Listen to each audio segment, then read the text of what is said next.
Hey guys, this is Coach JT here with Pack Baseball Softball Academy. We got special guest Coach Todd Cabrera on with us inside the dugout today, and we're looking forward to an exciting day. Coach Todd he's currently living in Casper, Wyoming. He's actually from Montana.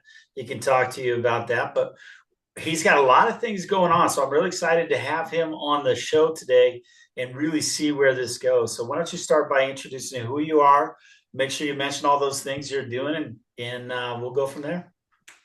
Yeah, like I said, Coach Cabrera or Coach Todd, either one. I am super excited to be here. It's been a while since I've been on a podcast, so this is pretty fun. I am from Montana, a small town, Butte, Montana, or in that town they like to call it Butte, America. They have a strong belief that they're the only town out there.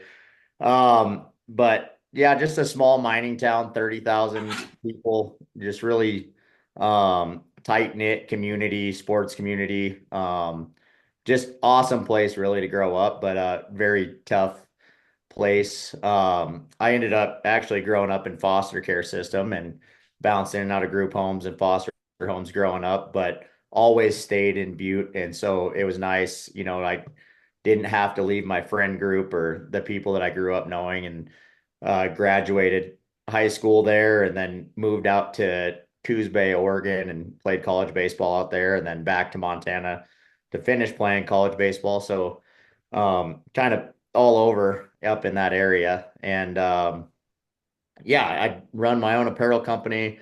I coach girls fast pitch, 18U baseball. Right now, I'm coaching a 9U travel team and an 18U travel team at the same time, as well as coaching youth wrestling, which is quite the juggling act, trying to get from everything and home at a decent time. But it keeps me on my toes, so I like it. So it's been fun. And then at the same time, I have my own apparel company, Six Tool Apparel, where we try to make affordable apparel for teams and programs and kids. A big philosophy of ours is we really don't want to have super expensive apparel. We want great quality, but affordability, because we want all kids to feel included no matter what their social status is or financials.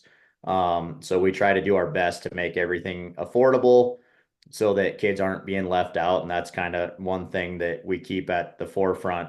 There's, how do we bring quality at an affordable price? So that's been a really fun journey, leads to late nights. And right now we just kind of run it, me and my wife run it out of our house, and it's been good, but it's definitely been a big learning curve, and really enjoy it. So Yeah, yeah. well, that's a mouthful for sure, Coach. So on top of that, we had talked, and in the group, you had mentioned that you do some mental performance coaching, and I know you coach wrestling, you coach baseball, and now you coach softball. And I'm assuming there's a lot of similarities there in terms of the mental part. Can you talk a little bit more about that? Yeah, I think probably, I would say like 5 years ago, we would kind of get kids in and out of here that the talent was there, the work ethic was there, but we are always just kind of missing that one piece. And it always came back to that mental side of the game. And I've always been really intrigued with it as an athlete, just even being a college athlete myself, just pressure, like, why is this happening to me in these moments? Like, even though I think as an athlete, you're making the moment bigger than what it is, but at the end of the day, it happens to even the best. And so I was really intrigued to kind of do a deep dive into that and figure it out. And I had followed Brian Kane. He's a mental performance coach for a lot of just top tier athletes and programs across the country. And the more I started following him, I decided to jump in, and he has his own mental performance school that he puts on. And so I took a dive into that and started learning, and went and got certified in mental performance. And then we really started hammering it with our athletes. As soon as I had finished that, the first thing that I kind of attacked was creating a mindset journal for my players so that they kind of had checklists that they could go through and just kind of really document the work that they had been doing. They could put their goals down on paper and they could look back at them on a week to week basis and just see if, did I get there this week?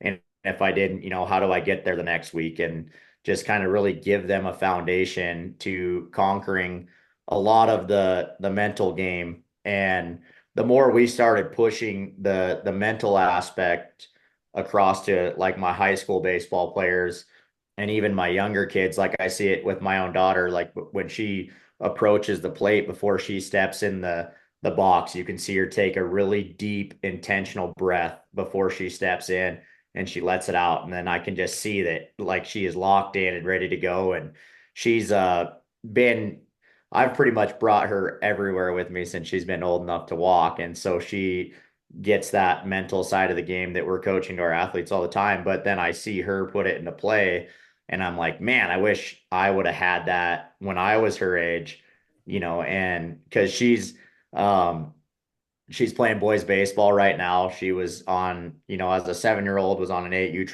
travel team, as an 8-year old on a 9U travel team, and she was their starting catcher. And then it just, and she was putting up good numbers and being successful. But I see how she deals with pressure and adversity and just polar opposite how I would have dealt with it at that age. And so I see that it works. And so, and then with our high school players, the more we pushed it and the more we got them kind of workshopping and going through the mental side of the game and just having real conversations with them, that the more I started to see their numbers rising, our batting averages started going up, our fielding started percentages were going up. And then I was like, man, this has been the piece. And now we have to figure out how to really attack this piece of the puzzle and help these kids get to where they want to go. Because I think at the end of the day, a lot of it doesn't come down to, I mean, talent's a big part of it, but I mean, work ethic is huge. And a lot of kids quit because they have a mental struggle and a block that they don't think they can get any better.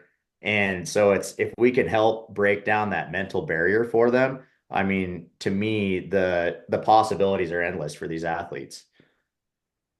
Absolutely. That's awesome. And talking about that, so your daughter's playing ball, just a little bit about us. So at PAC, we have collegiate level teams and we have actually adult baseball teams and we have baseball and softball travel comp teams. And on one of my adult teams, the 25 and over Wolfpack, I had drafted a lefty female baseball player Oh, and she wow. went to the University of Texas. She didn't play um, for whatever reason. She's a stud, but I drafted her and she played for us last season. And she was asking me for some off-season help and coaching and whatnot. And we did all that. Well, long story short, she went in October to the first ever women's baseball draft. She went to the tryouts back in, I think they were in July, and she made it to in the draft. And she was drafted by the new LA team. So she is in the first women's professional Major League Baseball league. Wow, that's awesome. And she'll be playing for the Dodgers organization. It's probably not called the Dodgers, but they're in contract negotiations right now. But I think that's great. I think that's awesome. And then one of the guys that I play with on one of my teams and coach with, Mark Stout, is the sideline reporter for the Colorado Rockies. And he recommended this documentary called See Her, Be Her. And it follows the USA women's baseball team and their competition for the World Cup and everything and their dominance. And it follows a couple other teams at the same time. And it's just for anybody who has a daughter, and I have 3 daughters, um, it's an amazing, it's like a woman power, like it's a really great story. And I think any woman should, or any coach should go out and see it. It's pretty fantastic. And I think it's just on Prime or something. But Right. that stuff is really, really cool to me. And the mental part of it is so key. I mean, my new book that'll be coming out in a couple months here is called The Psychology of Hitting. And I wrote this book and I gave it out to some of my coaches and friends. And Mark Stout was one of those guys, and Frank Gonzalez of the Rockies. And I said, check this out. Tell me what you think. And they're like, it's absolutely right, JT, but you need to like summarize the psychology part of this. You need to kind of explain maybe a little subtext at the end of the chapter that says why these things work. I mean, we know they work because, we're in baseball. We know they work. Why do they work? And I thought, well, that's a great idea. So I wrote them all out. And then my daughter is in pre-med over at the University of Denver, and she's in her fourth year over there, and she made an introduction for me to their psychology department. And the head of psychology is now reviewing that book to sort of put his stamp of approval and maybe come on as a co-author. But that that's kind of a long story that isn't very short. But the idea is, if you can wrap your head around how to guide these kids mentally through those things, most of the time whatever they're thinking is keeping them from moving on is not even real. Yeah. No, absolutely. No, and I think that's a big part of it. And um kind of with the six tool stuff, we actually have we go around and I've been blessed enough to go put on some baseball clinics and do some mental talks with kids, and at the end of every clinic that we do, and I would team up a lot with a company out of Arizona called Major League University, and that's ran by one of my good buddies, Austin Byler. He Nevada Wolfpack alum. He's just a really great, genuine dude. He got drafted to the Diamondbacks as a first baseman, but he's a Hall of Famer for the Wolfpack, and just awesome guy, just really genuine. And he kind of got me started in that space. And so, in just going around and doing mental training clinics with kids, and we would, throw in some skill stuff in between, and then break down at the end and just really go over just intentional breathing, talking about just meditation and things that, kind of play into success of athletes. And um, it kind of blew up, and it was pretty fun. We had some really good clinics where we'd have, 140, 150 baseball players. And so we were teaming up here in Wyoming and just kind of going around doing it. And we have a plan to team up again. He's going to fly up here and maybe just run a short circuit where we go around and do some camps in the summertime, pick some spots, and go do some of the training. And we in the past try to bring in, we brought in Bryce Weedman. He was a pitcher for the Pirates organization, but I played college baseball with him out in Coos Bay, Oregon, for Southwestern Oregon. And just really good,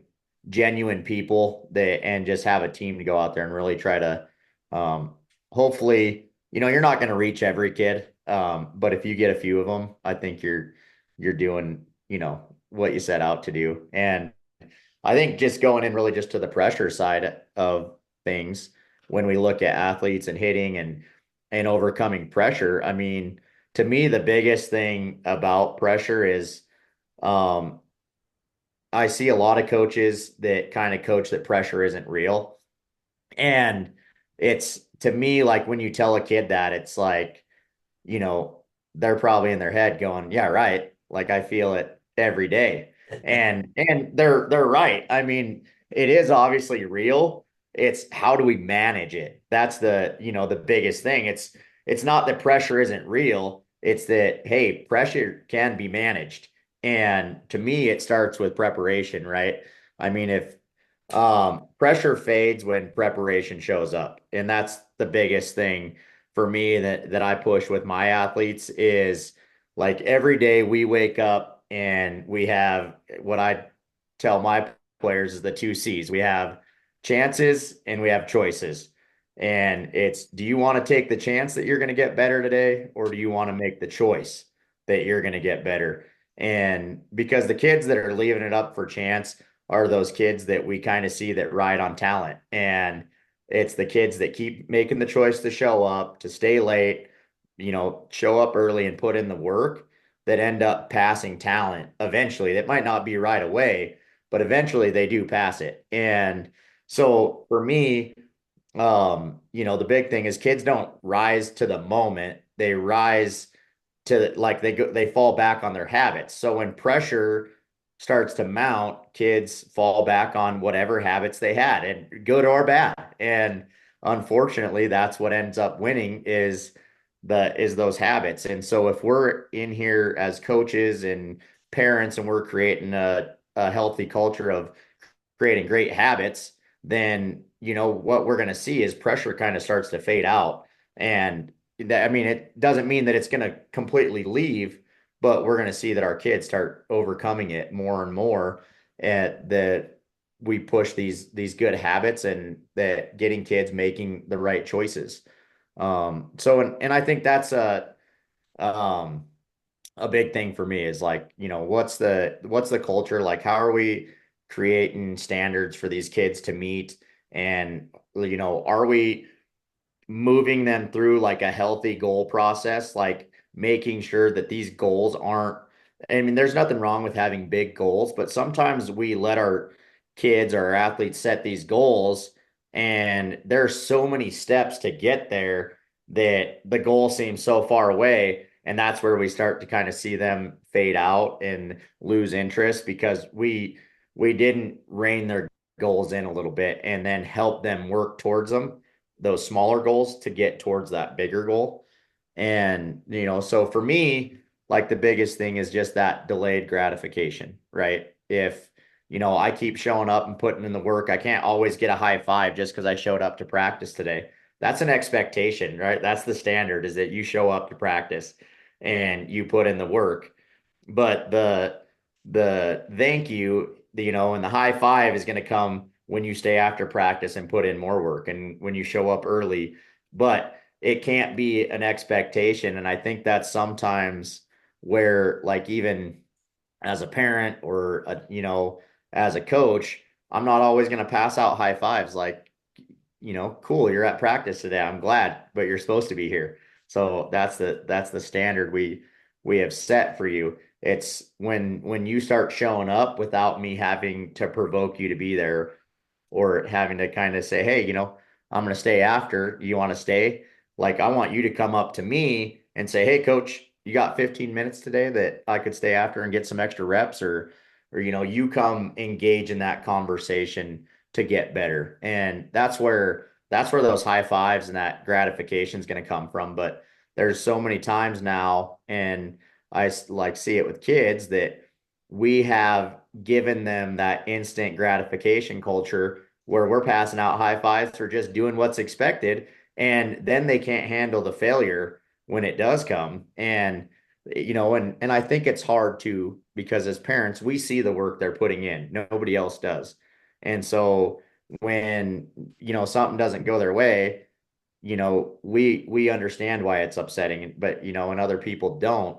But at the end of the day, if we just keep handing out these high fives for the standard, then we're just going to keep falling into this, to me, like a black hole of failure where these kids just keep failing and they don't know how to handle it. Yeah, and you touched on a number of super sensitive subjects these days, and attention span is like number one, right? Because on TikTok, it's Snapchat. If you don't respond, it just goes away, right? Yeah, But once you respond, it goes away. I'm actually never been on Snapchat, but I hear that's how it works. But then right. there's TikTok and everything, and you get this instant gratification. And I was just on here the other day with a strength and conditioning coach, and he talks about long-term athletic development. All of those words are probably the most boring words to an athlete right now because they're like, "What? You mean it's going to take me more than today to be an all-star?" Right. Yeah. Oh, yeah. No, and it is hard, and I see it all the time. I mean, it's kids are having a harder and harder time handling failure. And I mean, a lot of it is they're just overstimulated. Social media kind of pushes this false narrative to them, and it's just kids don't really have to live in the same reality that we probably had to live in when we were growing up, where I couldn't just open my phone and zone out. Well, dad's letting us have it in the car because, we watch strike three to end the game or whatever. I mean, so they really do just kind of they don't live in the same reality and obviously social media doesn't help and um there's kind of they the stories you see are more of the success stories, but they're not really, the failures aren't pushed as much anymore. And so really they're just seeing all these people winning and having success, but what's left out is, well, how did those people get there? And, unfortunately, that's the side we need to see more is that, it took some significant failure for a lot of these athletes to get to where they're at. But the kids don't get to see that because it's just success. So they think that's how it should be for them. And it's just, obviously that's not the case and it's not ideal for them. And so even, with my kids, my daughter, for instance, I mean, she loves wrestling. And girls wrestling right now is like one of the fastest growing sports in the country.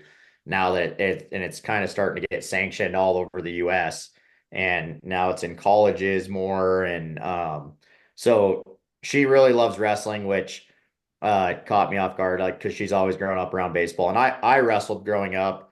And then actually when I got done playing college baseball, I jumped into the back into training and I started doing jujitsu, which then led me down this MMA path. And I competed in mixed martial arts for a while and did cage fighting and stuff and just trying to after baseball to find that competitiveness again because you know, it's really hard to flip that switch as a competitor when you're done. And unfortunately, kind of where we're at, adult baseball leagues don't really exist, so you can't go do anything like that.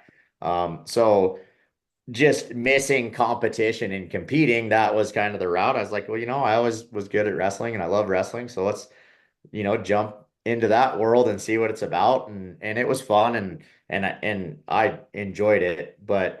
Um, one day I picked my daughter up from school and I was like, we can't just play baseball. You need to pick another sport because I'm a big believer in multi-sport athletes and that, we need to play as many sports as we can for as long as we can until it kind of gets down to where we do have to pick, one or two sports and eventually one.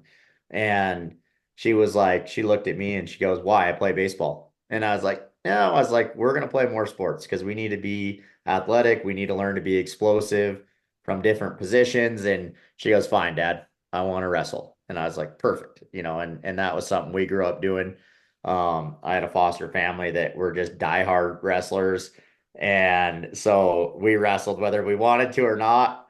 They were going to sign us up for a wrestling tournament. So that's what we did. And I enjoyed it. And just even the mental side of it, like was huge for me. Just the one-on-one, really nobody to blame but myself. So that was just that aspect was huge for me. But she had this girl that she would run into last year, and she's 100 times more athletic than I was her age. And her mom was a college volleyball player and stuff. So that, she inherited some good genes from her mom. And so she found a lot of success last year in her first year, but there was one girl who pinned her. They wrestled 3 times. That girl pinned her every time in the first period. And my daughter this summer, our club decided, hey, we're gonna do preseason wrestling work, and it's 5 days a week. And so she was every day like, Dad, I want to go to wrestling. I want to go to wrestling. And she just has this killer work ethic for a 9-year-old. And one thing that I really try to do as a dad is not push things on them. And I want it to be their choice. And I mean, there's days where I would come home just beat from work and everything because we're always on the go. And I'd be like, hey, you want to just stay home tonight? And she'd be like, no. She's like, you can just drop me off and leave. And I was like, well, I'm not doing that, so because our house is kind of a little out of town. So I was like, well, looks like we're going to wrestling. And so she just really um busted it this year. And then we had our first tournament last week, and there was all 3 different styles of wrestling. And she happened to have this girl in her weight again this year, and they met 3 times in the championship, and that girl ended up beating her. but they went the distance every time and it came down to a decision by points. And, her last match, she ended up losing 8-10 and she came off the mat and she was crying. And I really try, to push to them like, hey, let's not cry. Like we don't want our opponents ever to see us, down. We don't want them to ever know they got to us.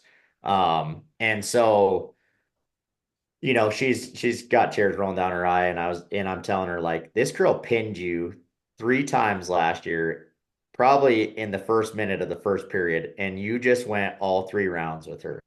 And I was like, if that's not just a testament to the work you've put in and the growth that you've had, then I was like, I don't know what is.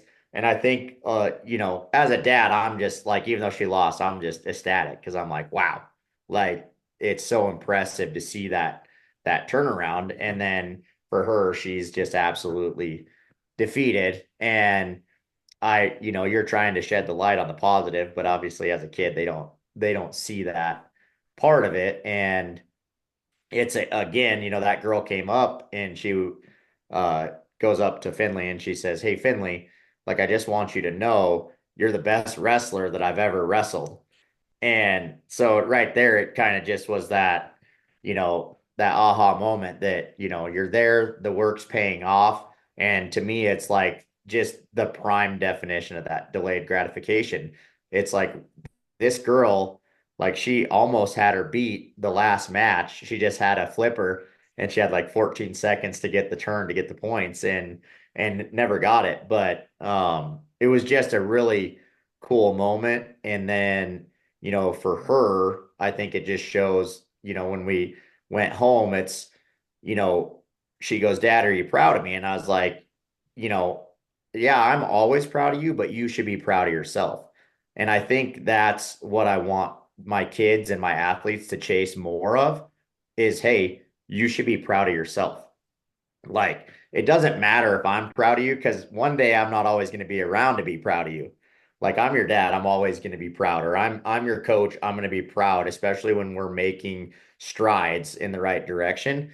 But it's like teaching these kids to be proud of themselves, I guess is where I'm going with that. Yeah. And so like that's been a big thing. And I actually I was reading a psychology article where a psychologist was kind of talking about that our kids like they become so dependent on us because they are looking for that. Are you proud of me, mom? Are you proud of me, dad? Are you proud of me, coach? And it's like, no, we got to start teaching them to be proud of themselves because one day we're not going to be their coach anymore. And one day, unfortunately, they're going to have to live their lives without us and go out into the world. And, so like we've got to teach them to be proud of themselves. And, and that's to me like a really big thing that I have really put a lot of focus into this year as a coach and as a dad is that I want them to really be aware of the work they've put in and them to know it's okay to be proud of yourself, And I love so it. I love that's it. been a big one, for me this year and a huge kind of play into that delayed gratification for me. I love that. I love that. I think that's great. And anybody listening to this should really let those words sink in because definitely that is absolutely the truth. When I wrote my first book, Coaching the Home Team, it was really about taking the coaching philosophy that I use on the field into the house and sort of guiding your kids through life while they're in the safety of your home, right? They're not always going to be there. But that's part of that process is teaching them to be, I didn't say it like that, but to be proud of themselves. I think that's a great way to say it, and to understand that they are worthy and that everything they do matters. Right. And I love that. Yeah. And I think, I mean, as a coach, just and having a program myself and really like, our program name is Valor. And like the big thing for me is kind of how we came about was there was another travel ball program in town and I had just kind of moved to town. So it was really, trying to figure out kind of the dynamics of living here. I had taken a little bit of time away from baseball after I got done with playing baseball, trying to kind of figure out who I am outside of baseball. Because for me, all my eggs were always in the baseball basket, and I never really took any time to figure out, I guess in my mind, I never wanted it to come to an end, and I didn't think it would. And then when it did, I really kind of had to take a mental break from it because I had really never put any thought into who I was going to be after baseball. And so a little bit, and I think every baseball player gets that way when it comes to an end. You have a little, even though it's been something you loved for so long, you have like a bitterness at the end where you're like, man, why did you do this to me? And it's, um, so it took me some time. So I took a little break from the game and, you know, just kind of went to work, tried to figure out, where I was going to fit in a new community and a new place and really figure out the dynamic. And finally had enough people bugging me about baseball and you're like, hey, you come to our practice, you come to our practice. And I was like, held them off for probably about a year. And then I was finally like, all right, I'll come to one practice, I'll see what's going on. And, and then I had kind of learned that for this team I had went and helped, they were just kind of a bunch of 8-year-olds that had been cut from the other travel ball program in town. And then I was like, wait a minute. I was like, we're cutting 8-year-olds. And so then for me, I was like, this is crazy to me. And um, so I was like, man, I trying to at that moment reflect back on my baseball journey. And I'm like, I might have got cut when I was 8. I don't know. And, and it's just a long time ago, but I'm like, I'm glad I didn't get cut, but we didn't really have travel ball. We played city league ball and then where I'm from, you go to Legion and then after city league, you can try out for all stars and go play all stars and then, kind of go that route. So, what I did is I was like, you know what? We're going to take those 8-year-olds and we're going to put them on a travel team. We're going to give them an opportunity to play travel ball. And as coaches, I was like, we don't need the most talented kids. We just need kids that want to work hard because we can develop them. I was like, talent can be developed. And so I kind of got the guy who's the vice president for my program now, and I was like, hey, we could really do this thing, but we got to stick to what our values are going to be. And our first one's going to be development. Like we can develop baseball players. And, for me, I was like, a big part of that was when I got to high school, I had been a catcher my whole life, and then they moved me to outfield. They're like, you're too fast. You need to be in the outfield. This is where you're gonna go. And then I got moved to outfield. And then my freshman year in baseball, I was absolutely atrocious as an outfielder. Like it was embarrassing. I couldn't read a fly ball to save my life. And I'm like, this should be like very easy. And I mean, to this day, like the first fly ball ever hit to me in a game, like still haunts me because I'm thinking I'm camped under it and it goes right over my head. And I was like, oh, well, this is absolutely embarrassing. And so, and that's where like the real work started for me. And at the time, as an athlete, I'm like, why are they doing this to me? And like they know I'm a catcher. The coaches have seen me catch since I've been a little kid, so they know um that's my primary position. And then, so I was like, as a freshman, I was kind of very bitter about getting moved to the outfield. I didn't understand it. I think a little bit I didn't want to understand it because I wanted to be our catcher. Hold on, buddy. And so then finally I had this moment that I finally realized I was like, I'm not moving. Like I'm not going to get my way. It doesn't matter. Like I'm stuck. So now I have a choice. I can get really good in the outfield, or I'm going to be sitting on the bench for the next 3 years, not playing the sport I love.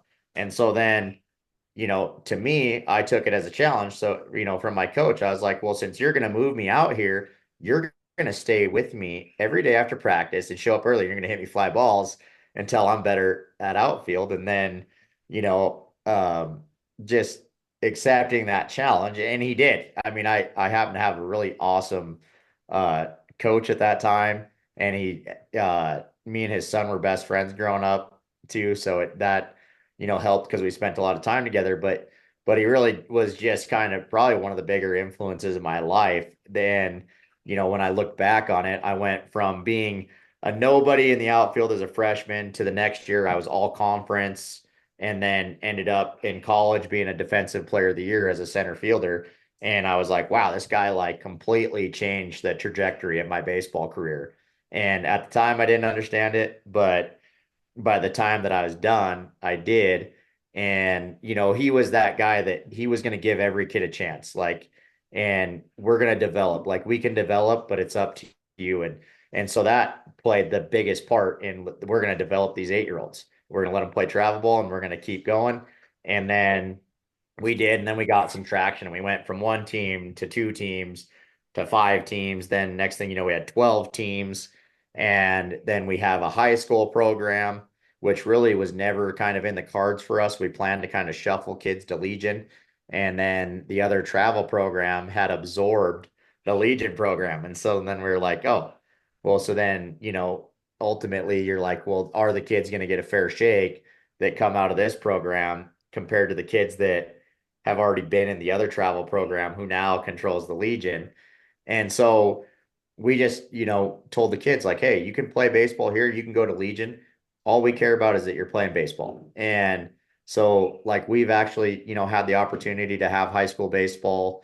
I think this is our fifth year now of having 18 an 18U program. We've signed every kid that has played baseball for us on to the next level. And kind of one of our like really big successes, like in that, staying true to development, was we had a kid that showed up when he was 16 and had never played baseball before.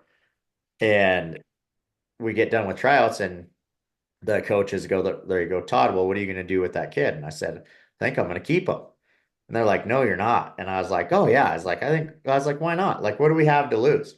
I was like, let's just sit him down. Let's have a real conversation with him.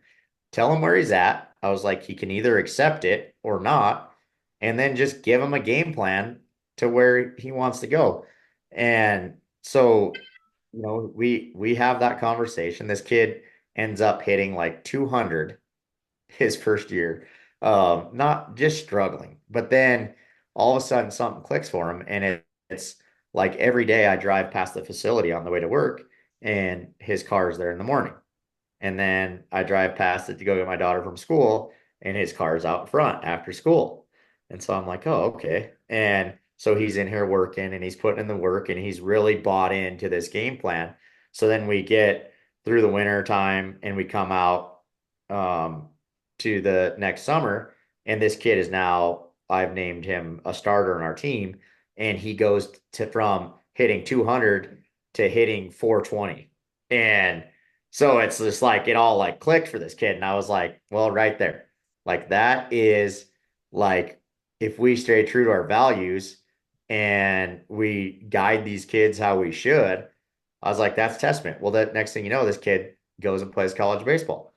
And so a kid that starts playing baseball when he's 16, and I'm not saying that's going to happen for every 16-year-old or be the case for them all, but if we can get these kids to buy in and trust the process that we are selling, and then I was like, it can happen. And I'm more of what I call myself a project coach. Like I like the projects. I want the kids that people don't think that you could do anything with, because I look back and I was like, man, I might have been that kid, and then That could have been me that got cut yeah. at that age.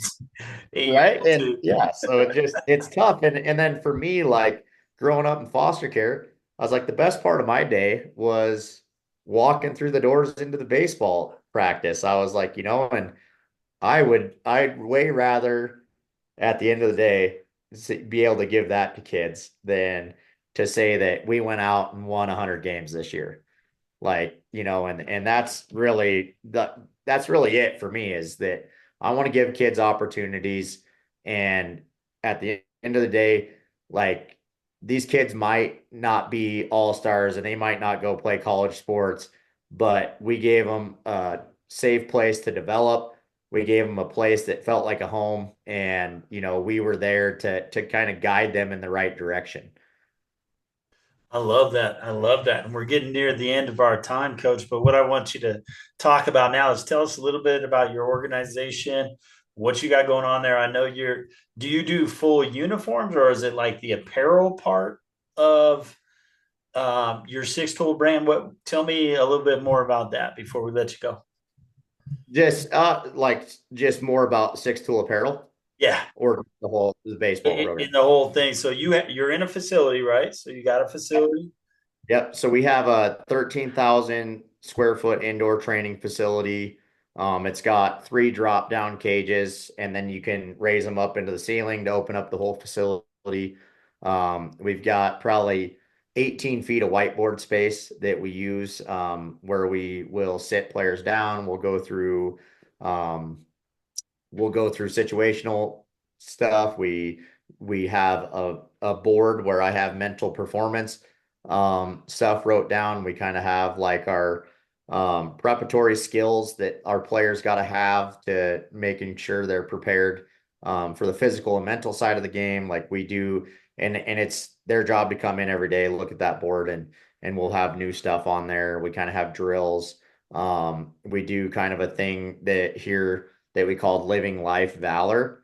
And it's kind of where we set that standards for the culture that we want to create. And kind of what that looks like is just every day, like at the end of practice, I'll ask kids if they're living Valor above the line. And above the line for us means, are you meeting the standards that we set down or we set as a program and that you set for yourself? And or are you living Valor below the line, which means you're coming up short, like we're not going to class, we're not getting our assignments turned in, we're not having strong character this week or whatever. The big thing for us is, are you bringing the juice today to practice? Did you bring the juice for somebody or to the team today? And then with the apparel side of it, really, all of our kids, we do full uniforms. They get two sets of uniforms. They get a bat bag, a helmet. They get pullovers.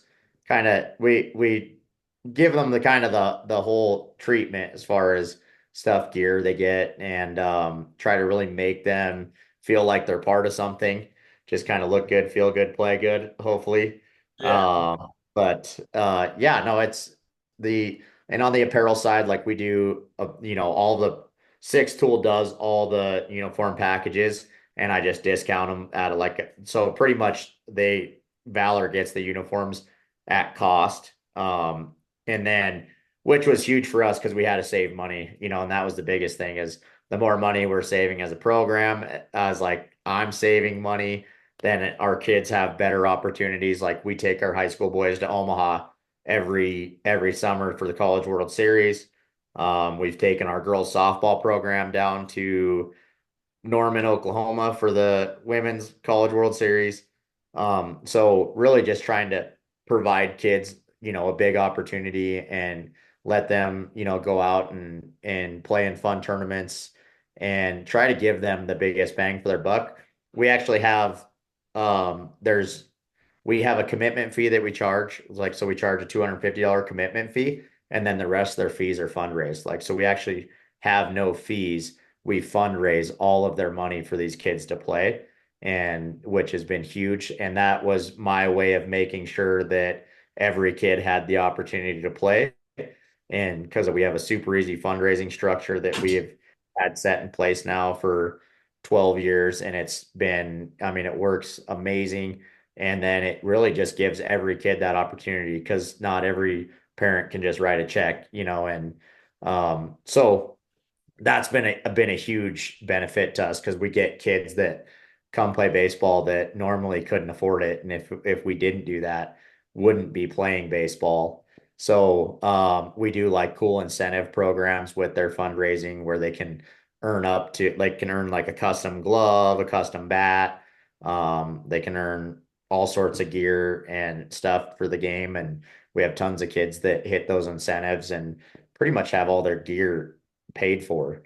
And so we try to do a lot of cool stuff for the kids. As far as like the culture, that we're trying to create that We just want high character, right? And I mean, that's the biggest thing for us. Like we're not here to make, kids feel less than. We want kids with great character because at the end of the day, like when they leave here, that's our goal is to create awesome human beings that go out in the world and bring the juice to everybody else. Love that. I love that. Now, if you want, go ahead and I know you stated it earlier, but what's your web address and how can somebody get a hold of you if they have questions about this? And can they ask you questions about your fundraising process? Because that's a massive issue in our community. Yeah, no, I've actually had a program in Montana that some people that I knew growing up started a baseball program, and they're like, "Hey, could we be a part of Valor?" And I was like, "Why don't you just be your own thing, and I'll just, get your guys' board together, call me, let's sit down, and I'm going to walk you through our fundraising. I'm going to give you step by step what we do, and you guys can, just have the structure." I was like, we're not in the same place, so we're not in competition for, funds. You guys are miles, hundreds of miles away. Like I'm not too worried about my kids knowing anybody from Butte, Montana, and so they actually had a big goal of setting, a 5-year goal to have their own indoor facility. And they actually said after the first year that they thought they could, you know, have an indoor facility for the next year. So that brought them well ahead. But, uh, on my website, I have a contact me page. It's sixthtoolapparel.com. And, so people can email me through there. If they have interest in like mental training or just like motivational speaking, like we do that. I can bring in again like guys like Austin Byler and a fun group of guys. Then we love to go around and just kind of help people however and I'm always open to helping. Like I don't have any secrets, as far as what I'm trying to do. Like, my biggest goal is impact. And if that means I can help other coaches or communities create an impact, I'm all for it, and so I have no problem sharing any of our secrets or, doing anything to help anybody. So I, definitely open to questions. And that's a great way to get a hold of me is on there because it'll send an email to me. And then, from there, I have no problem giving people my phone number or whatever if they want to reach out or whatever, have a conversation on the phone. I'm always around, always available to help. So I love it. Well, thank you so much time for your time today, Coach. And yeah. this has been another fantastic episode of Inside the Dugout with Coach Todd Cabrera. He goes by sometimes Coach Todd, sometimes Coach Cabrera, and his wife calls him whatever she wants, probably. Yeah. Yeah, that's no.